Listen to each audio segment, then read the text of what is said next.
Indian constitution महत्वपूर्ण अनुच्छेदों का संक्षिप्त परिचय। नमस्कार दोस्तों, आज हम भारतीय संविधान के उन महत्वपूर्ण अनुच्छेदों पर नज़र डालेंगे जो हमारे देश की बुनियादी संरचना और कार्यप्रणाली को दिशा देते हैं। आइए भाग दर भाग इन प्रावधानों को समझें। भाग 17 आधिकारिक भाषा, अनुच्छेद 343 से 351। इस भाग में भारत की आधिकारिक भाषा से संबंधित प्रावधान दिए गए हैं।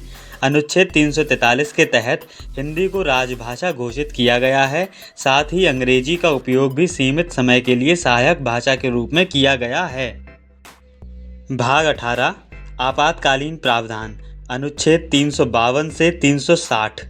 यह खंड जर्मनी से प्रेरित है और इसमें राष्ट्रीय आपातकालीन स्थिति के दौरान उठाए जाने वाले कदमों का वर्णन किया गया है। अनुच्छेद 352 से लेकर 360 तक आपातकाल की घोषणा, उसके प्रभाव और सरकार के अधिकारों का विवरण है। भाग 19 विविध प्रावधान, अनुच्छेद 361 से 367। इसमें कुछ अन्य महत्वपूर्ण प्रावधान शामिल हैं जो संविधान के अन्य हिस्सों में विशेष रूप से शामिल नहीं हैं। ये अनुच्छेद विभिन्न प्रकार के अधिकारों और कर्तव्यों को कवर करते हैं। भाग 20 संविधान में संशोधन, अनुच्छेद 368।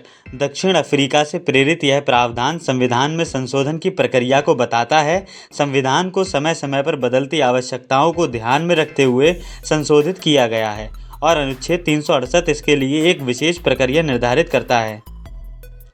भाग 21 अस्थायी संक्रमणकालीन और विशेष प्रावधान, अनुच्छेद 369 से 392। इस खंड में उन प्रावधानों का उल्लेख है जो केवल कुछ विशेष परिस्थितियों या समय के लिए लागू होते हैं। ये अस्थायी संक्रमणकालीन और विशेष प्रावधान भारत के विभिन्न क्षेत्रों और उनकी विशेषताओं को ध्यान में रखते हुए बनाए गए हैं। भाग 22 संक्षिप्त शीर्षक, प्रारंभ, अधिकार और निरसन, अनुच्छेद 343 से 395। इसमें संविधान के संक्षिप्त शीर्षक, उसे लागू करने की तिथि, संबंधित प्राधिकारी और कुछ पुराने कानूनों के निरसन से जुड़े प्रावधान दिए गए हैं। यह अंतिम भाग हमारे संविधान का समापन खंड है।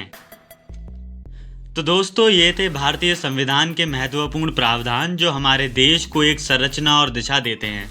आशा है कि इस जानकारी से आपको संविधान के विभिन्न पहलुओं को समझने में मदद मिली होगी। धन्यवाद। Thank you.